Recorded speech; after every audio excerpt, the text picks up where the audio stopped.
दोस्तों, chapter start करने से पहले आपको एक बात बतानी है। दोस्त, अभी लॉकडाउन का समय चल रहा है और अक्सर लोग कह रहे हैं कि हम समय कैसे काटें। तो दोस्त, समय को कभी काटा नहीं जा सकता है, ये तो आप भी जानते हैं और हम भी जानते हैं। लेकिन फिर भी हम उसे बेकार में बर्बाद करने के बारे में सोचते रहते हैं। समय निकलता जाता है और मुश्किल वक्त को जो यूज करना जान जाता है, जो मुश्किल वक्त का प्रयोग कर लेता है, वही आगे चलकर कामयाब इंसान बनता है। तो दोस्त, मैं कहूँगा कि जितना हो सकता है आप इस लॉकडाउन का फायदा उठाएं और पढ़ाई पे ध्यान दें। दोस्त, एक और जरूरी बात, क्योंकि ये चैनल नए नए स्टार्ट हो रहा है तो लोगों तक जानकारी पहुंचनी चाहिए।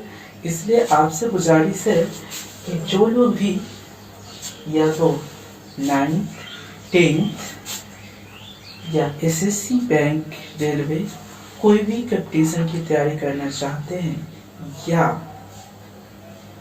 कोई बच्चे इंग्लिश बोलना सीखना चाहते हैं, शॉर्ट हैंड सीखना चाहते हैं, या कोई भी चीज़ सीखना चाहते हैं, तो उन तक हमारे चैनल को शेयर करें।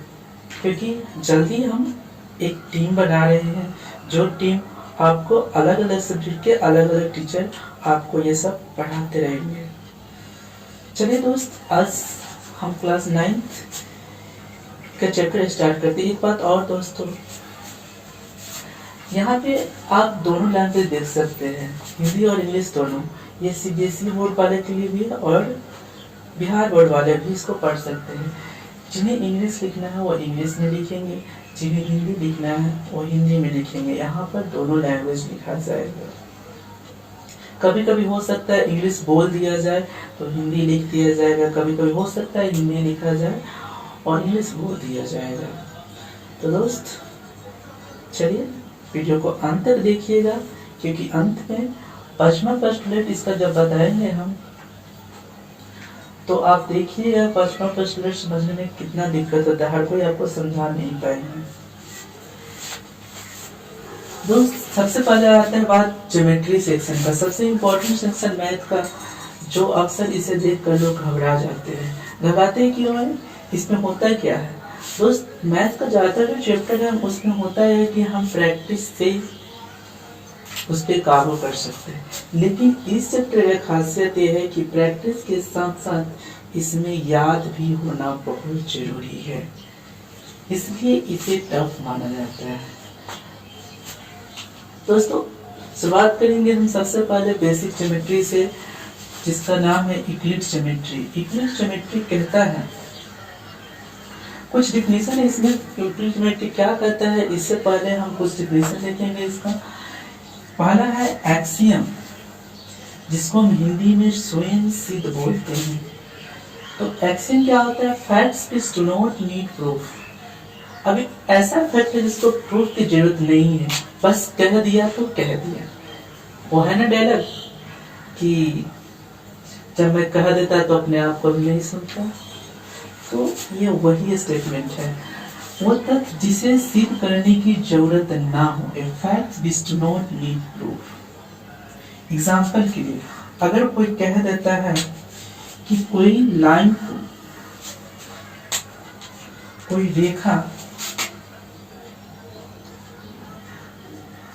रेखा दोनों तरफ से अनंत तक बढ़ाया जा सकता है, तो इसमें प्रूफ की जरूरत नहीं है। कह दिया तो हाँ, रेखा दोनों तरफ से कितना भी दूरी तक अनंत तक बढ़े, ये सिद्ध है, हम इसे सिद्ध करने की जरूरत नहीं है। दूसरा, अगर कोई कहे कि हाफ के इक्वल होगा, आधा जो होगा आधा के इक्वल होगा, तो दोस्त क्या इसमें सिद्ध करने की जरूरत है? नहीं ना, आधा तो आधा के इक्वल होता है, हम भी जानते हैं। तो वैसे ही स्टेटमेंट जो क्या हो, खुद में सिद्ध हो, उसी स्टेटमेंट को हम एक्सियम कहते हैं, स्वयं सिद्ध यानी खुद में सिद्ध हो। दूसरा आगे दोस्त आपका स्टेटमेंट। स्टेटमेंट क्या होता है? ये sentence which can be judged true और ऐसा सेंटेंस जिससे पढ़कर हम उसको जज कर सकते हैं कि वो जो सेंटेंस कह रहा है वो सही कह रहा है या गलत कह रहा है। स्टेटमेंट को हिंदी में कथन कहते हैं, वाक्य जिसे हम सही या गलत कह सकते हैं। एग्जाम्पल, अब कोई कहता है कि ट्रायंगल का जो एंगल का सम होता है, जो ट्रायंगल होता है उसके एंगल का जो सम होता है, एंगल का जो सम होता है वो कितना होता है, 180 डिग्री। तो दोस्त हम इसे स्टेटमेंट को पढ़ेंगे और क्या देखेंगे कि हाँ एंगल का जो जोड़ होता है क्या 180 डिग्री होता है कि नहीं होता है, तो हम इसे सही करेंगे। अगर यहीं पे हम कह देते हैं कि किसी ट्रायंगल के तीनों एंगल का जोड़ 360 डिग्री होता है, तो हम क्या कहते हैं, फर्स्ट। तो हम स्टेटमेंट देख के ट्रू और फर्स्ट कह रहे हैं कि नहीं, तो वैसे ही स्टेटमेंट को क्या कहते हैं हम, वैसे ही सेंटेंस को स्टेटमेंट कहते हैं। तीसरा बात आता है थ्योरम की। A statement in which requires a proof, ऐसा तथ्य, ऐसा स्टेटमेंट वो गलत या सही है, अगर हम उसे गलत कहे हैं तो उसको हमें सिद्ध करना होगा कि वो गलत कैसे है। अगर हम कहें कि वो सही है तो हमें सिद्ध करना होगा। हम यहाँ पे बोले ना कि एक ट्रायंगल का सम कितना होता है, 180 डिग्री होता है, तो क्या हम ऐसे ही कर देंगे, सिद्ध की जरूरत होगी कि नहीं होगी। उसी को हम क्या बोलते हैं, थ्योरम बोलते हैं, जिसको हिंदी में हम कहते हैं प्रमेय। कथन जिसे सिद्ध करने की जरूरत हो, स्टेटमेंट विच रिक्वायर्स प्रूफ, तो उसे हम क्या कहते हैं, प्रमेय कहते हैं। चलिए दोस्त आगे हम देखते हैं, कुछ टर्म और है, इसके बाद हम देखेंगे क्या, यूक्लिड्स के 5 पोस्टुलेट्स जो सबसे इम्पोर्टेंट है इस चैप्टर के लिए। दोस्तों आगे बढ़ने से पहले आपके लिए एक और इन्फॉर्मेशन है। इन्फॉर्मेशन ये है कि दोस्त ये तो क्लास चल ही रहा है, इसके अलावा एक क्लास और है जो आपको यूट्यूब पे मिल जाएगी, जिसका नाम है डियो लर्नर। वहाँ पे वैसे विद्यार्थी जो ओलंपियाड, NTSE, KVY, डिजिक्स, BHU और फिर नवोदय नेत्रहाट वगैरह का तैयारी करने में इंटरेस्ट रखते हैं या करना चाहते हैं, तो उनके लिए वो सुविधा वहाँ पे दिया जाए। वहाँ पे हर कुछ नवोदय नेत्रहाट ये सब वगैरह का तैयारी कराया जाएगा, जो कि 5 से लेकर 10 तक के जो बच्चे इंटरेस्टेड है वो वहाँ जाकर मेरे चैनल को सब्सक्राइब कर सकते हैं, या उसका लिंक आपको मेरे डिस्क्रिप्शन बॉक्स में मिल जाएगा, आप वहाँ जाकर आप सब्सक्राइब कर सकते हैं। या डियो लर्नर का पेज है जो कि आपको डिस्क्रिप्शन बॉक्स में मिल जाएगा, वहाँ पे भी जाकर आप सब्सक्राइब कर सकते हैं। दोस्तों वीडियो अंत तक देखिए, क्योंकि अंत में बहुत ही एक महत्वपूर्ण जानकारी देने वाले हैं। और वैसे विद्यार्थियों को जिनको कोई दिक्कत हो, क्वेश्चन पूछना हो, कमेंट बॉक्स में अपना क्वेश्चन डाल सकते हैं। चलिए आगे बढ़ते हैं। Importance of geometry. दोस्त पिछले क्लास में ये छूट गया था, इम्पोर्टेंस ऑफ ज्योमेट्री। दोस्त आगे ज्योमेट्री का जरूरत क्यों पड़ा। दोस्त बात यह है कि ज्योमेट्री मतलब क्या, मापना। मिट्टी मतलब मापना, जियो मतलब क्या, वो। यानी हमारे आसपास जितना भी चीज बनता है, या कोई भी चीज इमेजिन कर लीजिए, कोई भी चीज साइंस में जो भी चीज बनता है वो बिना ज्योमेट्री के नहीं बन सकता। अगर कोई व्यक्ति साइंस पढ़ता है तो उसे ज्योमेट्री का जरूरत पड़े, इसके अलावा मैथ साइंस सब अधूरा है। तो बात करते हैं कोरोलरी की। ये होता है क्या है, उपप्रमेय। जैसे कि नाम से ही पता चल रहा है, उपप्रमेय। हिंदी वाले ध्यान देंगे। A statement whose truth can easily be deduced from a theorem। ये ऐसा स्टेटमेंट है, एक ऐसा कथन है, एक ऐसा कथन है जो सच कहाँ से निकल के आता है, एक थ्योरम से बाहर निकल कर आता है। थ्योरम से ही निकल कर आएगा, यानी वो पहले से ही स्टेटमेंट क्या होगा, एक स्टेटमेंट हम सीख करें और इसी स्टेटमेंट से एक नया स्टेटमेंट बन जाता है, उसी को हम क्या बोलते हैं, कोरोलरी यानी उपप्रमेय। तो कुछ पॉइंट है इस चैप्टर में, जो छोटा छोटा पॉइंट है उसको मैं बोल देता हूँ, आप लिख लीजिएगा। जैसे फर्स्ट पॉइंट है पॉइंट। तो पॉइंट क्या होता है, बचपन से तो सुनते आ रहे हैं, जिसके पास ना तो लेंथ हो ना ब्रेथ हो उसे क्या बोलते हैं, पॉइंट। एक geometrical figure which have no length no breadth। फिर आता है लाइन सेगमेंट, रेखाखंड। क्या, यानी नाम से पता चल रहा है, सेगमेंट में टुकड़ा, यानी किसी लाइन का टुकड़ा जिसके पास क्या होता है, 2 एंड होता है। दूसरा आ जाता है आपका रे, रे क्या होता है, किरण, किरण जिसमें क्या हो, एक तरफ से क्या, ये भी क्या है, ज्योमेट्रिकल पार्ट्स ऑफ लाइन ही है, जो क्या एक तरफ से तो खत्म हो जाता है, यानी एक इसका एक इन पॉइंट होता है और दूसरा क्या होता है, बढ़ते रहता है। लेकिन रेखाखंड में क्या होता है, दोनों तरफ इन पॉइंट होता है। दूसरा आ गया लाइन। लाइन क्या होता है, लाइन एक ज्योमेट्रिकल फिगर है जिसके पास सिर्फ क्या होता है, लेंथ होता है। Geometrical figure having only length, जो क्या करता है, दोनों तरफ से अनंत तक बढ़ते जाता है। तीसरा आता है आपका इंसिडेंस टू एक्सियम। एक्सियम के बारे में बता चुके, वही चीज है। कोलोनियल पॉइंट संरेखीय, ये क्या होता है, एक ऐसा पॉइंट जो एक ही लाइन, एक ही सीधी रेखा में हो, इसी को क्या बोलते हैं, कोलोनियल। बहुत सारा पॉइंट, बहुत सारा बिंदु जो दो से ज्यादा क्या हो, दो तीन से ज्यादा क्या हो, एक ही लाइन पर रहता हो। फिर हो गया इंटरसेक्टिंग लाइन, प्रतिच्छेदी रेखा, वैसा लाइन जो एक दूसरे को क्या करता हो, काटता हो। फिर आ गया कंकरेंट लाइन। कंकरेंट लाइन हो गया, ये हो गया बहुत सारा लाइन एक ही पॉइंट पे काटता हो, तो हम क्या कर सकते हैं, कंकरेंट लाइन कर सकते हैं। और एक पॉइंट पे कितना रेखा पास होता है, अनंत, जितना मन उतना हम खींच सकते हैं। फिर दूसरा आता है प्लेन का। तो प्लेन समतल यानी ऐसा क्या, फ्लैट सरफेस को हम क्या कहते हैं, प्लेन कहते हैं। और फिर आ गया पैरेलल लाइंस, दो सीधी रेखा या दो से ज्यादा सीधी रेखा जो क्या हो, एक दूसरे को कभी कट ना करे और एक दूसरे के बीच क्या कितना एंगल बनाता हो, 180 डिग्री। चलिए दोस्तों आगे बढ़ते हैं। आगे बढ़ने से पहले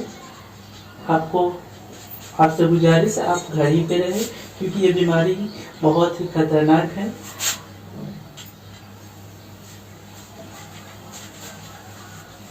हेलो दोस्तों, चलिए आगे देखते हैं। आगे देखने से पहले वीडियो अंत तक देखिएगा। पहले भी मैंने बताया है, क्योंकि अंत में मैं एक बहुत ही बड़ी जानकारी देने वाले हैं जो आपके आसपास आपके लिए बहुत जरूरी है।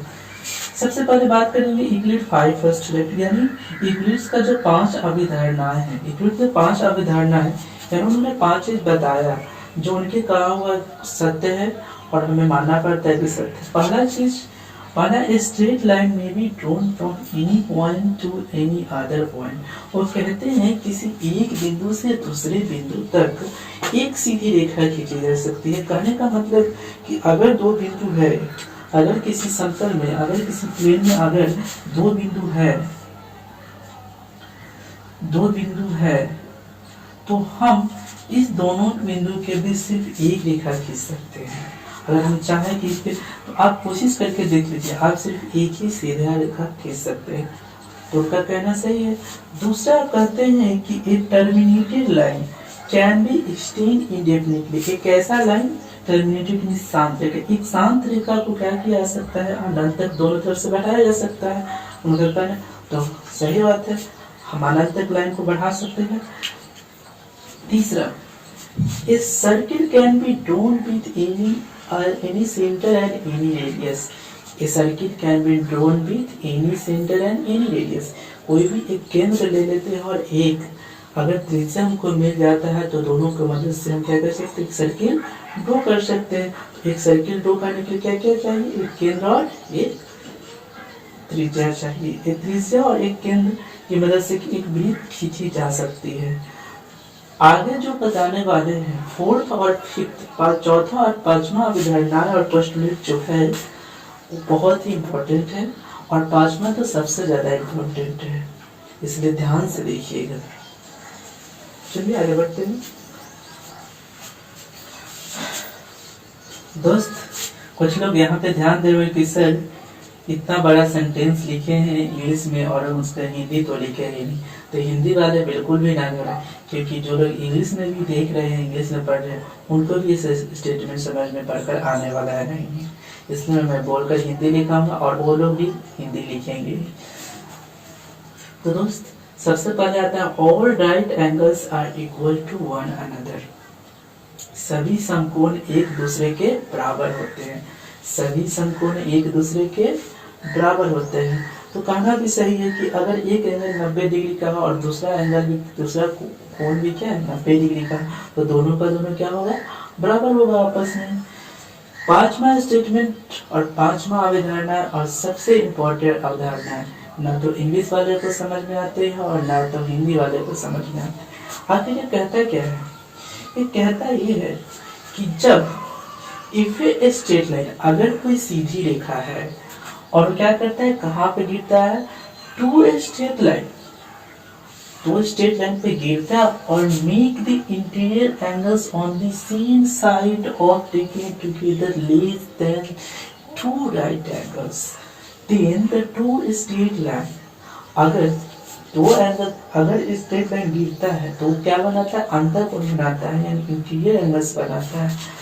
तो वो जो दो सीधी रेखा होगी वो एक दूसरे को कहाँ पे कट करेगी, जिस धड़ पे दोनों अंतःकोणों का जो जोड़ होगा वो 180 से कम होगा। अभी भी आपको समझ में नहीं, आप डायग्राम से देखिए।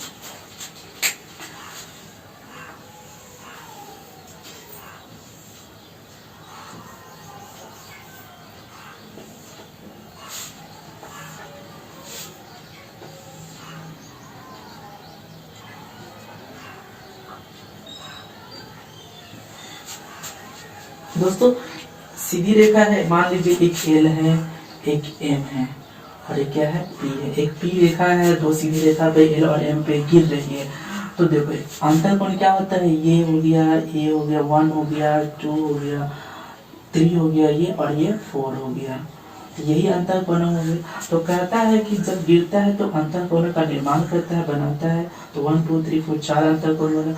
तो ये दोनों जो सीधी रेखा होगा, जब इसको हम अनंत तक बढ़ाएंगे, इंडिफिनिटली मीट जब प्रोड्यूस किया जाएगा अनंत तक, अगर अनंत तक बढ़ाया जाएगा तो क्या करेगा, उधर काटेगा जिधर किधर होगा 180 से, यानी दो जो अंतःकोणों का जो जोड़ होगा क्या होगा, 180 से कम होगा उधर, यानी एंगल 1 प्लस एंगल 2 क्योंकि क्या है, छोटा होगा 180 डिग्री से, इसलिए जब इसको अनंत तक बढ़ाएंगे, आगे बहुत अनंत तक, तो क्या करेगा, आगे जाकर कट करेगा। लेकिन ये दोनों को जब हम जोड़ेंगे, एंगल 3 प्लस एंगल 4, तो क्या हो जाएगा, ये दोनों का जोड़ क्या होगा, बड़ा हो जाएगा 180 डिग्री से, इसलिए कभी भी इसको कितना भी बढ़ाएंगे नहीं काटे।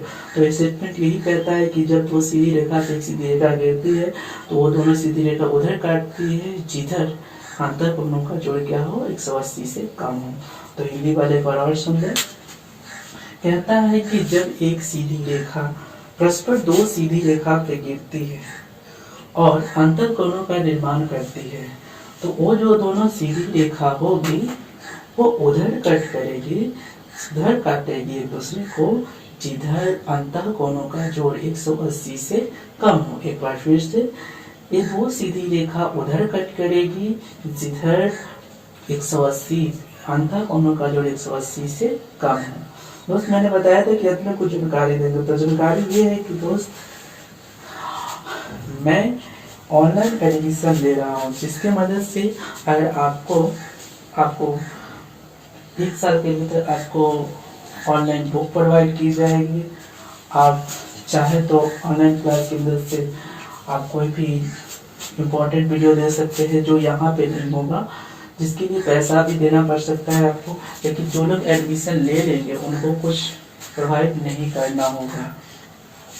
दोस्त डिस्क्रिप्शन बॉक्स में मैंने ऑनलाइन फॉर्म भरने का, एडमिशन फॉर्म भरने का मैंने लिंक दिया है, आप वहाँ पे जाकर अपना फ़ोटो वगैरह अपलोड कर सकते हैं, अपना नाम पता ये सब दे दीजिए। और हाँ दोस्तों, इस वीडियो को दोस्त शेयर करना ना भूलें अपने दोस्त संबंधियों तक। और हाँ, डिस्क्रिप्शन बॉक्स में डियो लर्नर का लिंक दिया गया है, वहाँ पे जाकर सब्सक्राइब कर दें और अपने दोस्तों को, अपने सगे संबंधी छोटे भाई बहन को बताएं जो कि नवोदय या निधाट, ओलंपियाड, एनटीसी वगैरह का तैयारी करना चाहते हैं। दोस्त एक और बात जानकारी, अगर कोई व्यक्ति इंग्लिश बोलना चाहता हो और कोई व्यक्ति ये चाहता है कि वो क्लास 12th में बिहार बोर्ड का जो इंग्लिश की पढ़ाई होती है वो भी यहाँ पे कराया जाएगा। दोस्त मैं एक जल्द टीम तैयार कर रहा हूँ, इसलिए इस चैनल पे बने रहें, सब्सक्राइब कर लें। तब तक के लिए stay at home, stay safe. Thank you.